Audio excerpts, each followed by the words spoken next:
Hi, everybody. I'm going to go through exam number 2 and give you feedback on this one so that you have a sense of what were the, questions that you got right. In addition to that, this is my opportunity to kind of have my last checking of the exam. So I'm going to share my screen as I go question by question so that you guys know my thought process and see where everything's coming from. Let me do one last thing though. Well, okay, there we go. Okay, sure. Done. Okay.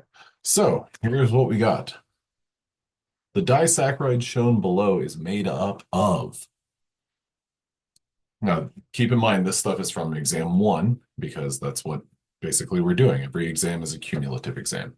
So the disaccharide shown below is made up of glucose and glucose. We know that this is glucose and glucose because our pattern for our carbon 2 is pointing downward, carbon 3 is up, carbon 4 is down. That this arrow is pointing to this glycosidic linkage. This is a beta 1,4 glycosidic linkage. The first committed step of glycolysis is catalyzed by the enzyme. That's right, phosphofructokinase. The other answer options are hexokinase, glucokinase, and aldolase. Hexokinase is your first, um, it's not committed, but it is your first irreversible step. Um, glucose 6-phosphate, the product of hexokinase and glucokinase, can go in a number of different directions. Whereas phosphofructokinase, that's going to make fructose 1,6 bisphosphate, and that molecule's headed straight on through. Which of the following is the correct sequence of glycolysis enzymes? Now we've got phosphofructokinase, followed by hexokinase, followed by enolase. Incorrect, because phosphofructokinase would be after hexokinase. Next up is phosphoglycerate kinase, phosphoglycerate mutase, and enolase. That is our correct sequence. We've got enolase, phosphoglycerate kinase, and last but not least, phosphoglycerate mutase. We've got to rearrange that molecule. So this is basically the enolase is put first as opposed to last. Pyruvate kinase to hexokinase. Pyruvate kinase is our last step in glycolysis. Hexokinase is effectively our first step. So I'm going to stand by that as my correct answer.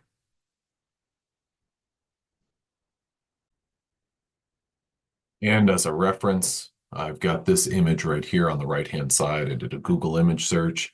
Hexokinase, isomerase, fructokinase, aldolase, dehydrogenase, kinase, mutase, enolase. So we've basically taken this phosphoglycerate um, kinase, which is removing a phosphate, which is making ATP. Then you're going to make 3-phosphoglycerate, rearrange that to make 2-phosphoglycerate, and that's going to give you phosphoenol pyruvate from that enolase. Okay, so that had kinase, mutase, enolase, and that was our answer option, kinase, mutase, enolase. So we are good there. Okay, next up is how many chiral carbons does glucopyranose have? Okay, so to answer this question, what you'd have to recall is that a pyranose is our 6-membered ring. So this up here is glucopyranose. The alternative is glucofuranose. A furan is a 5-membered ring. Now, to illustrate that, and as we scroll down, we've got sorry, how many chiral carbons does this have? This is important to remember. When you have linear glucose, you have carbon 2, 3, 4, and 5. So you have 4 chiral carbons. Those are chiral carbons. Carbon number 1 is not a chiral carbon until your linear glucose cyclizes, which brings you up from 4 chiral carbons to now 5 chiral carbons. So the only one that is not chiral is carbon number 6. So correct answer is 5. Which enzyme is responsible for splitting 6-carbon molecule of glucose into 2 different 3-carbon molecules? And we've got aldolase, aldose, splitase, and indolase. Aldolase is our correct answer. The reaction catalyzed by hexokinase is reversible. That's incorrect. That is an irreversible step. The NADH produced in glycolysis are generated from a redox reaction after aldolase of glycolysis. That's absolutely right. So true. A DNA molecule has an overall negative charge due to which part of the molecule? The phosphate, sugar, nitrogenous base? None of these. Phosphate is the correct answer. PAGC PAGCGCP is a molecule that is, open this one up. Why did it do that? Nope, that's why. Okay. This molecule is phosphorylated on both the 3' and 5' end. Other answer options, phosphorylated only on the 5' end, only on the 3' end. On the 6' end, none of these answers are correct. These lowercase p's on both sides of the molecule indicate that it's phosphorylated in 2 locations. How many hydrogen bonds are found between A and T in a DNA molecule? It's a pretty trivial, simple answer. The answer is 2. Glucose is also a pentose. Nope. Ketose. Nope. Ketohexose. Nope. Aldopentose. Nope. It is an aldose and it is a hexose. Hence, it is an aldohexose. That's your best answer option there. All of the kinases in glycolysis transfer phosphate from ATP onto another molecule. Is this true or false? That is completely false because we have a couple of kinases in our kind of profit stage of glycolysis where we're generating ATP. So ADP is taking a phosphate from another molecule. So that would be false. Which of the following amino acids is an uncharged polar amino acid? We got serine, alanine, glycine, phenylalanine. Serine is the only one that is a polar amino acid. The rest of them are uncharged, but serine is the only uncharged polar.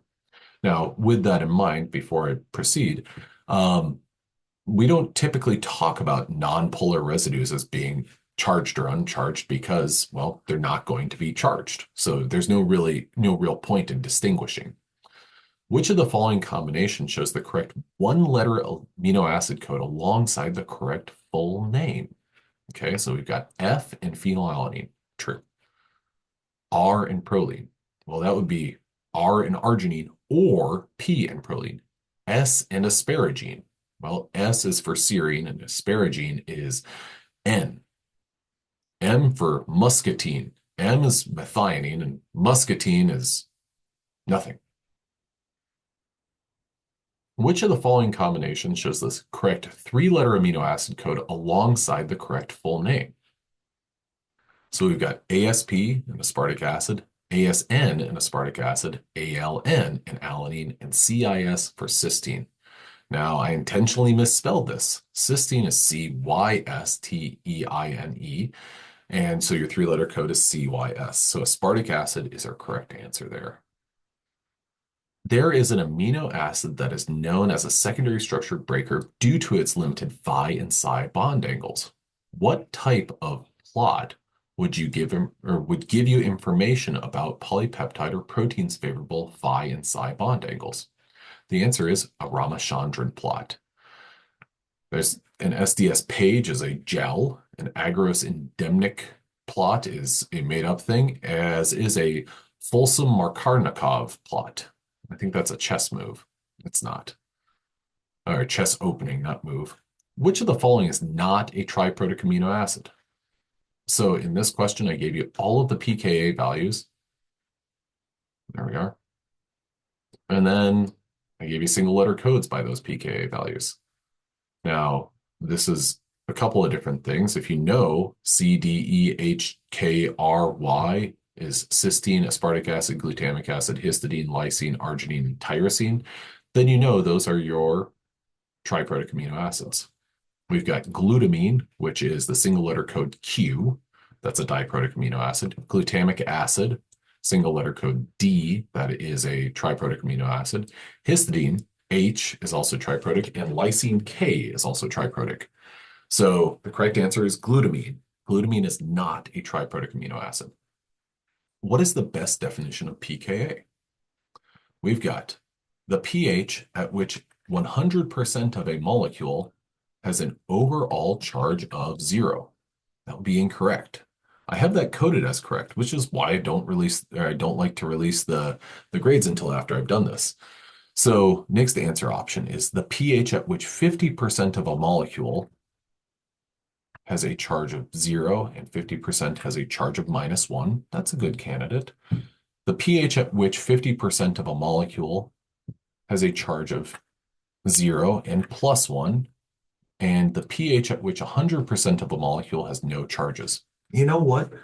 The best answer options here are this and this because they really focus on we're splitting charges. We've got an equal mixture of two molecules with two different charges, but I don't think that's really a fair answer to say, oh, well, it's this one and this one, even though I coded this one, right? So I think that the best thing for me to do is to give everyone full credit for this question. I think that, to be honest, I think that I could have made this question better if, as opposed to pKa, I said a PI. Now, with respect to the best answers, that B and C, or this one right here and this one right here, are kind of your best answer options. So for this question, I'm going to select update question. And this will give you a regrade whenever I save this, so everyone gets credit on this one. The next question is, what is the PI of lysine? Now, this is one of my favorite sorts of questions. And to be honest, I'm going to go ahead and do this. Actually, I'll pull up the answer options. Lysine. Lysine is a single letter code, a K. Lysine, oh, rats, I've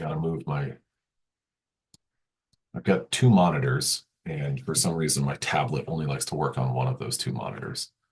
So what we've got here is lysine with a single letter code K has the following pKa's. Or lysine is a positively charged residue, so it's going to have a charge of, here's what I like to do. I like to put the amino acid, and this is my hydrogen.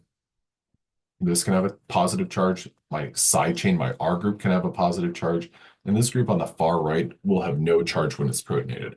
So effectively, this means my molecule is fully protonated in this model that I'm providing right here. So there is lysine when it's fully protonated. And now what I'm going to do is I'm going to toggle over to, well, this has a charge of +2.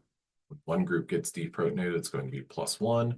The next group is going to be 0. And then finally, it's going to be -1. So what I'm looking for are pKa's. Now, lysine gives me 3 pKa's, 2.18. Then my next highest pKa is 8.95. I'm just listing them in ascending order, so 10.53. So this is everything that I needed to do. So 8.95 plus 10.53. Plug this into the old calculator. Clear, 8.95 plus 10.53 divided by 2. I get 9.74 is my correct answer. And that's the answer that I've got coded in here, so that's good. I'm happy with that.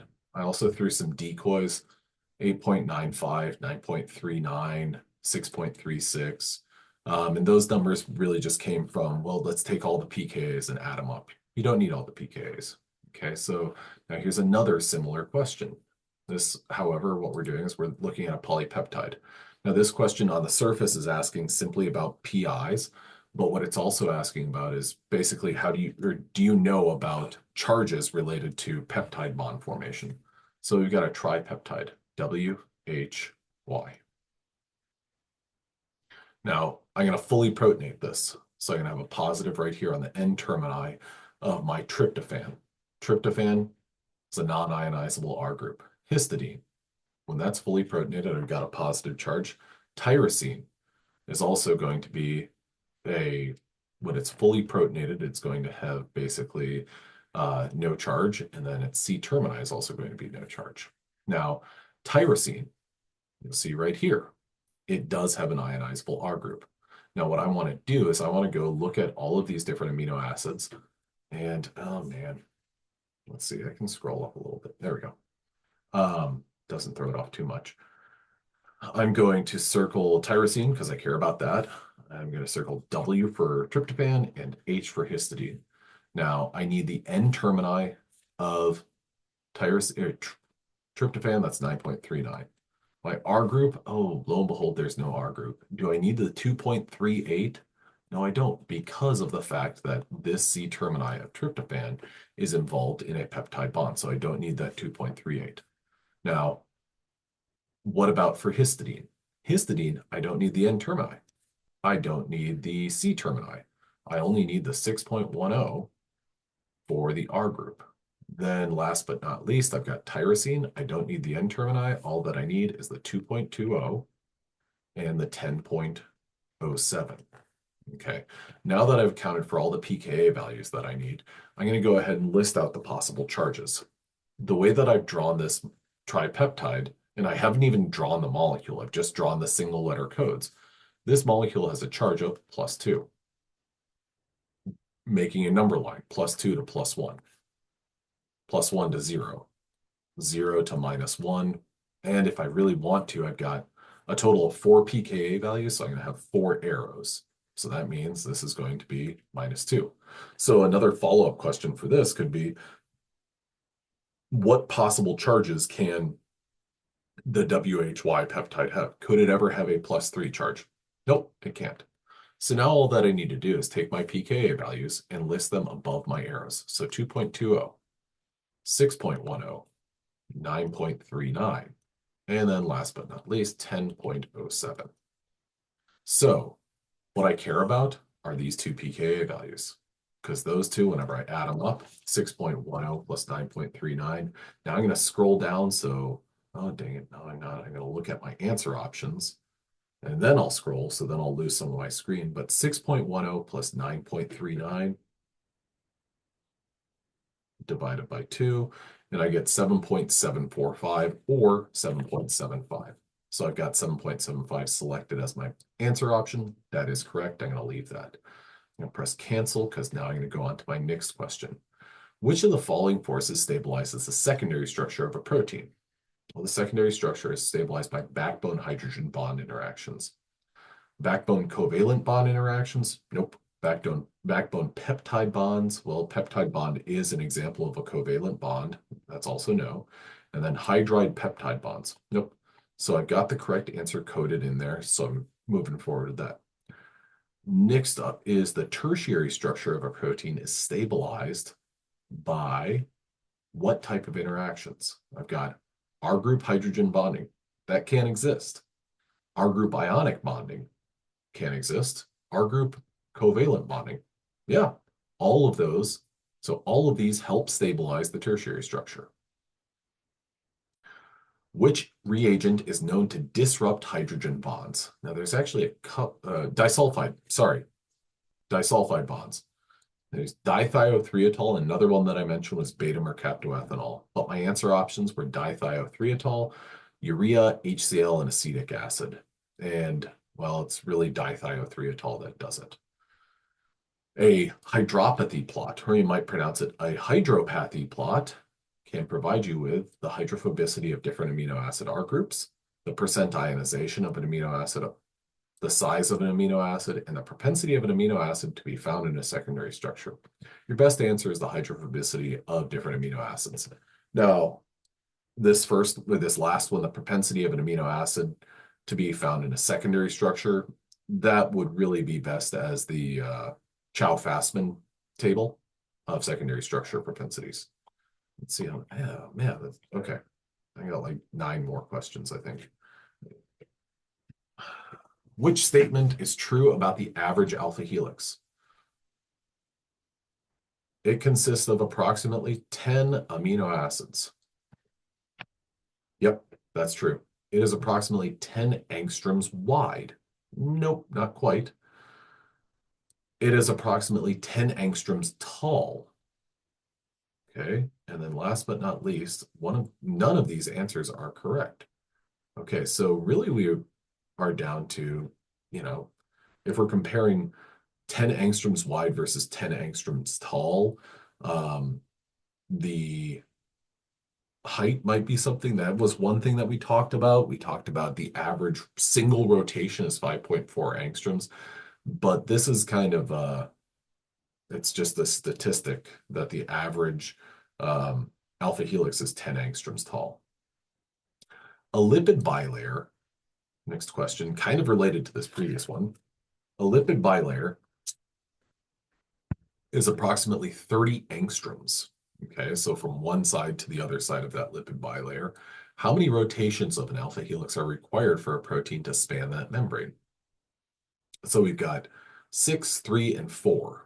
Okay, so one rotation is 5.4 angstroms. So if we were to, take that 5.4 and multiply it by 3 times 5.4, that's going to get us 16.2 angstroms. Then we can add 5.4. That gets us to 21.6 angstroms. So 4 rotations is about 21.6. Now, the correct answer is not provided. I think that there might be some folks who are like, oh, well, I'm just going to say that it's 5 because that was left out. And no, that's not. It was actually left out because that is only if you were to round, and that question's not asking about rounding. So 6 times 5.4 gives us 32.4 angstroms. So 6 rotations is the correct answer. Who is credited with a single and 3-letter code? Codes used to identify amino acids. That's Margaret Oakley Dayhoff, Carl Sagan, Bonnie Bassler. Bonnie Bassler is a molecular biologist and microbiologist at Princeton University. Mary Lou Henner, she was on the TV show Taxi, and then Harriet Beecher Stowe is a abolitionist. So the best answer is Margaret Oakley Dayhoff. Really, I'm guessing that most everyone got that right. I hope they did. Proteins with more than one subunit are called more than one, not 2, not 3 specifically. There's a general name for them, oligomers. When you have more than one, if you have 2, it's a dimer, 3 is a trimer. So they are oligomers. Now, next up, which is the active form of an allosteric protein? The active form is your R state. So that's coded as, yeah, that's correct. What is the prosthetic group of hemoglobin? That is heme. Where does myoglobin function as an oxygen binding protein? That would be in the muscles, not in the blood vessels, not in the hair. Then the hydrophobic effect is observed when a water molecule tries to minimize contact with other water molecules and maximizes contact with lipid molecules. When a water molecule tries to limit, a water molecule tries to minimize contact with other water molecules? No, water loves water. So that would be false. The polypeptide backbone is typically charged at a neutral pH due to the carboxylic acid being charged at that pH. The polypeptide backbone is typically charged at a neutral pH due to that. So basically, this is saying that a carboxylic acid at a neutral pH is going to have a charge. And therefore, our polypeptide backbone has a charge. That's incorrect. I've made one change where I awarded credit for everyone. I am recording this. I'm happy to see that I didn't press pause and forget to continue. I'm going to click save. I'm going to stop my share. I'm going to post this, and yeah, we are good there. So this is going to be, yeah, so I hope that, okay. Yeah, that'll do it. If you got any questions, please don't hesitate to contact me. I would definitely use this to study for my next exam. And have a good one.